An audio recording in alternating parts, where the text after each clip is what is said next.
पत्रकार बंधुओं,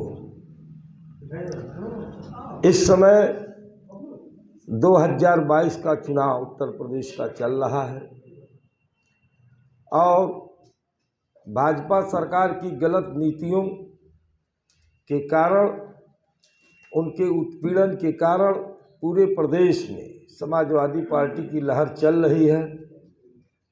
इसी निमित्त हम लोग प्रचार प्रसार में लगे हुए हैं और जो जनता का रुख दौड़े में दिखाई दिया, महाराजगंज जिले की 5 विधानसभा सीट समाजवादी पार्टी भारी बहुमत से जीतने जा रही है।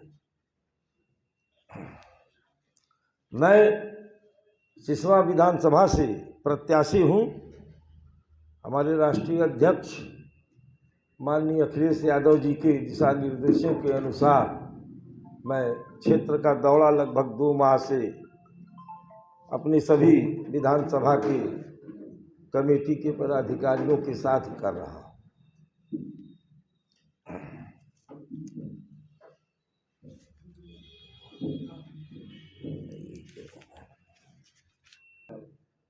इसकी सीमाएं जहाँ अंतर्राष्ट्रीय स्तर पर लगती हैं, वहीं बिहार राज्य से भी सीमाएं लगती हैं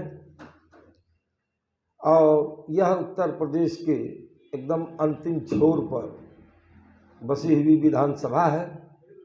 आज़ादी के बाद से ही जो यहाँ विकास होना चाहिए वह विकास नहीं हुआ, क्योंकि गंडक नदी का प्रभावित क्षेत्र भी इसमें है। उसके नाते भी यहाँ बहुत नुकसान होता है, गरीबी भी ज़्यादा है।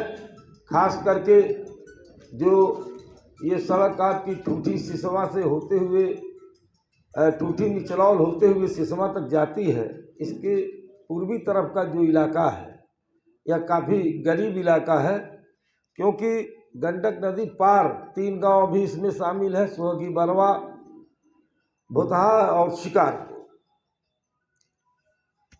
इस प्रकार यह विधानसभा काफ़ी उपेक्षित रही है और अब तक जितने जनप्रतिनिधि यहाँ हुए हैं, क्षेत्र के विकास के बजाय अपना विकास किए हैं। यहाँ एक ही पार्टी के सभी जनप्रतिनिधि विगत वर्षों में रहे हैं, चाहे प्रमुख हों, विधायक हों, लेकिन 17 के बाद आप देखिए क्या स्थिति है।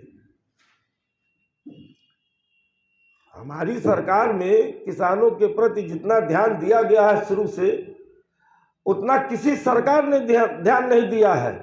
ये तो किसान विरोधी सरकार रही है। अभी आप लोगों ने देखा 3 बिल यह किसान विरोधी लाए थे। लाखों किसान धरना प्रदर्शन साल भर तक किए, तमाम किसान उसमें असमय मृत्यु को कालकौलित हो गए। लेकिन उन किसानों को मैं धन्यवाद देना चाहूँगा कि उन्होंने सरकार को झुकाया। भला साल भर इनको परेशानी, धूप, हवा, सर्दी सब में झेलनी पड़ी, इन सरकार को झुकाया। इस अहंकारी सरकार को वो 3 कानून वापस लेने पड़े। और उत्तर प्रदेश सरकार ने किसानों के साथ कौन सा अच्छा व्यवहार किया। यहाँ पराली जलाने पर किसानों को जेल भेजा गया, उत्पीड़न किया गया, पुलिस वाले पराली के नाम पर तमाम घूसखोरी किए। कौन सी यहाँ किसानों को सुविधा दी गई है? किसान नेता राकेश टिकैत को माननीय पूर्व मुख्यमंत्री अखिलेश यादव ने न्योता भेजा है समाजवादी पार्टी से चुनाव लड़ने के लिए। हम तो सबको आमंत्रित कर रहे हैं, सबका स्वागत है। हम किसको कहेंगे कि आप मत आइए हमारे साथ। सर, अभी गन्ना किसानों की जो बात किए हैं, उत्तर प्रदेश की जो सरकार है बीजेपी की, तो कुछ लोगों का मानना है कि आप मुख्यमंत्री के करीबी भी माने जाते हैं। हमारे पार्टी का हर कार्यकर्ता मुख्यमंत्री का करीबी है, यही इस पार्टी की खूबसूरती है। भाजपा की जो सरकार है माननीय योगी आदित्यनाथ के करीबी माने जाते हैं। भाई योगी आदित्यनाथ इसी गोरखपुर जनपद में ही तो रहे हैं। सभी कौन है इसमें करीबी है? बहुत से लोग बैठे हैं करीबी होंगे, मिलना जुलना रहता है, मंदिर में दर्शन पूजन करने जाते हैं तब भी भेंट मुलाकात होती है। सपा की सरकार थी, आप मंत्री भी थे। विगत 5 वर्षों की जो सरकार रही भाजपा की, आप कहीं किसी आंदोलन में नजर नहीं आए, किसमें नहीं आंदोलन में नजर आए? किसी भी तरह का कोई भी मुद्दा हो। अरे रोज हम लोग जिला मुख्यालय पर धरना प्रदर्शन करते हैं, हर मुद्दे पर प्रदर्शन किए हैं, किसमें नहीं किए हैं? किसानों की समस्या रही हो या कितने धरने में आपको सफलता मिली सरकार? अब ये सरकार गूंगी बहरी सरकार है। ये सरकार तो कहती है कि ये लाल टोपी वाले गुंडा हैं। आप बताइए, हम आपको गुंडा नजर आ रहे हैं? ये हमारा सेंटर स्थापित करवाया जाएगा ताकि इमरजेंसी मरीजों का भी तत्काल इलाज हो सके। हर हॉस्पिटल की स्थिति में सुधार कराया जाएगा। डॉक्टरनी दोनों नियुक्त कराए जाएंगे। उन पर बराबर मॉनिटरिंग होगी कि वह यहाँ रह रहे हैं कि प्राइवेट प्रैक्टिस जाके गोरखपुर कर रहे हैं। जैसा कि अभी सर आपने बताया है कि यहाँ सिसवा वाले थोड़ा रोड से पानी मंगाएंगे। सिसवा वाले रोड से पूरब साइड में काफी लोग गरीब तबके के हैं, और यहाँ सही भी है कि यहाँ का जो कल्चर है, यहाँ की जो स्थिति है, लगभग 70% लोग बाहर जाके कमाने का काम करते हैं। लुधियाना, पंजाब, हरियाणा, दिल्ली जाते हैं। अगर आपकी सरकार बनती तो जो लोग यहाँ से जाते हैं कमाने के लिए, उनको यहाँ इस्टेब्लिश करने के लिए कौन सी काम की जाए? उनको स्टेब्लिश करने के लिए यहाँ कल कारखाने स्थापित करने पड़ेंगे, तभी स्टेब्लिश हो सकेंगे। तो उसके लिए भी प्रयास किया जाएगा कि यहाँ कोई न कोई कृषि आधारित ही कारखाना सही लगे। और यहाँ कारखाना लगाने के लिए जगह भी है। जो बसोली फार्म में लगभग 200 एकड़ का फार्म है, उसको भी उपयोग में लिया जा सकता है।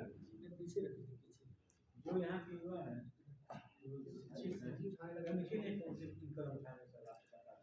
युवाओं के लिए उनको रोजगार परक बनाया जाएगा। ऐसा नहीं है कि हमारे मुख्यमंत्री जी युवाओं पर ध्यान नहीं दे रहे हैं, उनसे ज़्यादा कोई ध्यान नहीं देता है। मंत्री जी युवा हैं, इसीलिए पूछ रहे हैं कि वो युवाओं के लिए क्या करें? युवाओं के लिए उन्होंने कह दिया है कि प्रति वर्ष 10 लाख युवाओं को हम रोजगार देंगे। ये फ्री बांटने से थोड़ा किसी का पेट भर जाएगा। जो कोरोना के नाम पर नवंबर तक था बांटने के लिए, और अब वोट के नाम पर मार्च तक बढ़ा दिया गया है, और नहीं तो अपनी फोटो चस्पा करवा दिया गया है नमक और तेल के पैकेट पर। ये तो प्रचार है, फ्री थोड़ा बांट रहे हैं, प्रचार सामग्री के तौर पर दे रहे हैं वो, जिस पर अपनी फोटो डलवाए हुए हैं।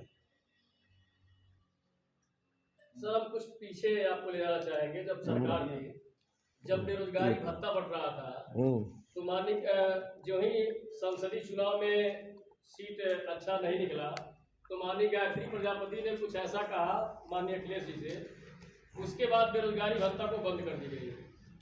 आखिर क्या चीड़ थी युवाओं से? अरे भाई, नहीं बजट रहा होगा, बजट कमी पड़ी होगी इनका। तो शुरू से जब मुलायम सिंह जी थे मुख्यमंत्री, तब भी बेरोजगारी भत्ता एक बार दिए थे, ये भी दिए थे।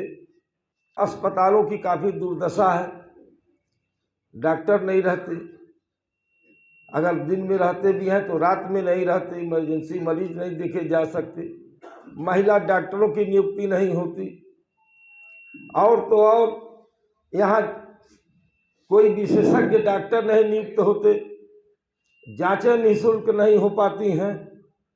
यह सब बहुत कमियां हैं। यहाँ से अधिकतर मरीज रेफर ही होते हैं, जो कि यहाँ के निवासियों के लिए बड़ा दुखद स्थिति है।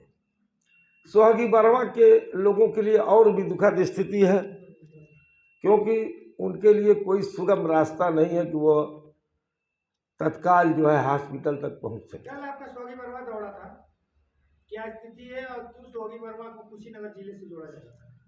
यहाँ के जो माननीय विधायक जी हैं आपके, 2017 मार्च में चुनाव जीते, और जुलाई में उन्होंने विधानसभा में लिख कर दे दिया कि सुहागी बरवा को कुशीनगर से जोड़ दिया जाए। अब इससे उनकी मंशा स्पष्ट हो सकती है कि वह इस क्षेत्र के विकास के लिए क्या करने वाले थे। जब मार्च में जीतते हैं और जुलाई में लिख कर दे देते हैं उसी साल, और अभी 2-3 महीना पहले उसका रिमाइंडर जारी किए विधानसभा में कि आप इसको क्यों नहीं शामिल कर रहे हैं, चुनाव के पूर्व तत्काल शामिल कर दिया जाए। तो कैसे क्षेत्र का विकास होगा जब जनप्रतिनिधि कह रहा कि इसको काट के अलग कर दिया जाए। सोहगी बरवा में स्वास्थ्य सुविधा केंद्र में, वहां सामुदायिक स्वास्थ्य केंद्र पिछली समाजवादी सरकार में वहां शिलान्यास हुआ था, बजट स्वीकृत हुआ था, निर्माण शुरू हो गया था, लेकिन इतना होने पर भी इन 5 सालों में यह लोग वह सामुदायिक स्वास्थ्य केंद्र पूरा नहीं बना पाए, आधा अधूरा है। डॉक्टर वगैरह की नियुक्ति तो कहाँ से करते। वहाँ सोहगी बरवा के 3 गांवों में बिजली के खंभे लगे हैं, तार हैं, लेकिन 1.5 साल से बिजली वहाँ नहीं गई है। 2-4 खंभे कहीं बाढ़ में ध्वस्त हो गए थे, उसके बाद उसको सुधार नहीं कराया गया। वहाँ के लोग बिना बिजली के जी रहे हैं। उस गांव, तीनों गांव की सड़कें एकदम ध्वस्त हो चुकी हैं, लेकिन उस पर कोई भी न मरम्मत कार्य कराया गया, न सड़कें बनवाई गई।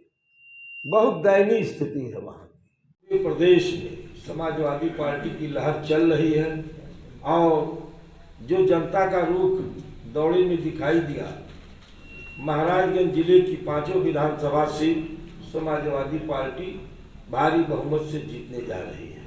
मैं सिसवा विधानसभा से प्रत्याशी हूँ। मुख्य बातें कहनी है, जो यहाँ विकास होना चाहिए वह विकास नहीं हुआ, और अब तक जितने जनप्रतिनिधि यहाँ हुए हैं क्षेत्र के विकास के बजाय अपना विकास किए। यहाँ एक ही पार्टी के सभी जनप्रतिनिधि विगत वर्षों में रहे हैं और उसके बावजूद विकास नहीं। लेकिन क्या कारण कि सत्ताधारी दल के नेताओं की उपेक्षा के कारण सिसवा विधानसभा का विकास नहीं हुआ। सोहगी बरवा के लोगों के लिए और भी दुखद स्थिति है, क्योंकि उनके लिए कोई सुगम रास्ता नहीं है कि वो। कल आपका सोहगी बरवा दौड़ा था, क्या स्थिति है और क्यों सोहगी बरवा को कुशीनगर जिले से जोड़ा जा रहा है? यहाँ के जो माननीय विधायक जी हैं आपके, 2017 मार्च में चुनाव जीते और जुलाई में उन्होंने विधानसभा में लिख कर दे दिया कि सोहगी बरवा को कुशीनगर से जोड़ दिया जाए। अभी 2-3 महीना पहले उसका रिमाइंडर जारी किए विधानसभा में कि आप इसको क्यों नहीं शामिल कर रहे हैं, चुनाव के पूर्व तत्काल शामिल कर दिया जाए। एक ट्रामा सेंटर की स्थापना कराएंगे, सिसवा में मंडी समिति और तहसील की स्थापना होगी। सड़कें जो भी हैं 7 मीटर चौड़ाई में बनाई जाएंगी या 5 मीटर में। युवाओं को जो है प्रोत्साहन के लिए खेल की सुविधाएं यहाँ बढ़ाई जाएंगी, उन्हें खेल का मैदान, खेल की सामग्री, खेल के आयोजन, ताकि नहीं पूछा तो युवा खेल में भी कुछ अपना बनाए, राष्ट्रीय प्रतिस्पर्धा तक पहुंचे, इस क्षेत्र के लोग नाम रोशन करें आगे जाकर। ये सभी काम जो है प्राथमिकता के आधार पर होंगे।